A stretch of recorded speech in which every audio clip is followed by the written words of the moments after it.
kakkai bismillah. Rashin kunya ne. In dai abu zunubi ne kakkai bismillah. In za ka yi bismillah to ka yi a cikin abin da yake halal, amma abin da yake zunubi ko sabo ka yi bismillah to laifi biyu ne. Za ka saba wa Allah kuma kana neman taimakon shi a ciki, haramun ne. Bayan Allah suna cewa bismillahi min al-abdi bi manzilati kun min al-haqq.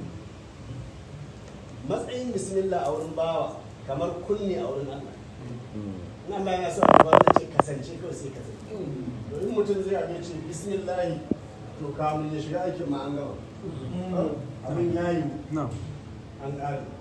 Inda za ka shiga da kafar dama. Na'am shi. Kana ji ko? Misali za ka shiga masallaci ka shiga da kafar dama. Za ka shiga gidanka ka shiga da kafar dama. In za ka fito bayan gida ka fito da kafar hagu.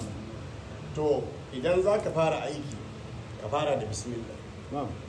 Shi ne ma'ana wannan bismillah da ya yi. Na'am. Harful hamza. To kaji ya ce wannan harafin da za mu karanta sunansa harful hamza. In ji shi Ibrahim radiyallahu anhu. Shehu. Qalilu widadil abdi. Ya ce albishirinku.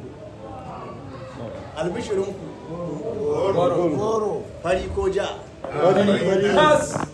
Ya ce to bari in gaya muku kankanuwar soyayya bawa. Fika. In dai